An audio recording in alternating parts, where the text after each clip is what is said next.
home all summer, I always say. Yes. And most of our pets love that. They have the whole family together. Maybe we're sleeping in, we're going on adventures, but they're feeling more included. And all of a sudden it's that morning chaos and you're running out the door and the dog is left alone wondering where their kids are going. Yes. So, one thing I always recommend, I think it works for, in general with kids and family too, but practicing that morning routine if you're able to, get everyone back into the routine of it. And make sure your pets are included with that. Make sure you're setting aside time and thinking about, okay, when am I going to feed them? When am I going to walk them? What are we going to do while we're running out the door? Are we going to give them a toy or a bone or something special every morning so they feel included and they're not as concerned about what's going on with the family? Okay, I like that. Yeah, I mean, that's a really great point, right? Like they're used to the pack being together. Yes. And then all of a sudden the pack is broken up and it's like what to expect. So what are some things we need to keep in mind though while we're changing these routines, right? Yep, so again, as you said, the pack was together. They want to be with their kids and their people, so it's that time where they may not just be sitting in their bed chilling on the couch like they were at the end of the school year when you're leaving. They're wanting to run out the door with you, so being aware that, okay, we need to make sure the dog isn't getting out, the cats aren't getting out, that we're closing doors, we're keeping tabs on where everyone is.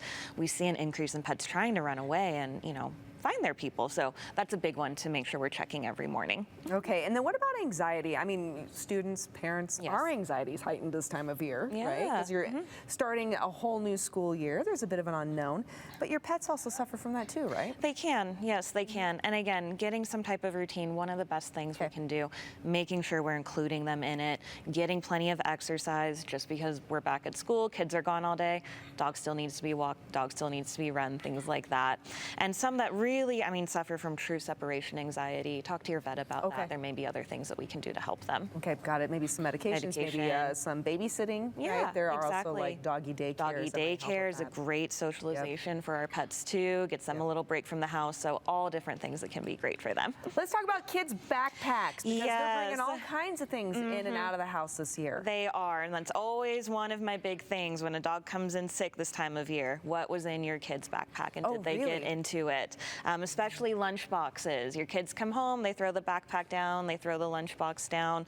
I'm sure we all want to think that the kids are eating the healthy things we're sending with them to school, but we know that's not always the case. Yep. So grapes and raisins, really common snacks that our kids have, very toxic to dogs. Grapes and raisins can cause kidney toxicity, can cause kidney failure.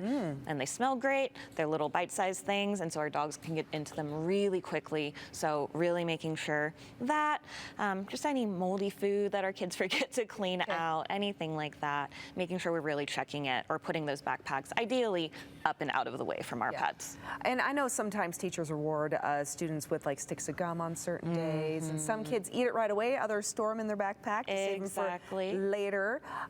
What happens if your pet gets into a sweet treat like that? So gum especially can be very toxic if it has a certain type of sugar called xylitol in it. That can be really extremely toxic. If your pet gets into that, you really need to take them to your vet right away. Chocolate's another one. We know high doses of that can be really upsetting for our pets. So kids will be coming home with all sorts of treats. And then just different, little toys or knickknacks or things that they're getting, crayons, their paper, just other things that our pets may haven't, they've not have seen these before. And so they're curious. New, it could be a snack, and it could get stuck inside of them, and that wouldn't be good for anyone. So all of those things to keep an eye out for. So probably a great idea then to establish a routine with your kiddos that when they come home from school, maybe have a designated spot for the backpacks that are up and out of the way. Up and out of the way, cleaning them out every day as well. Good habit for everyone involved. And that also helps too for parents to make sure that you're able to stay on top of those like parent-teacher conversation communication sheets, right, that come in.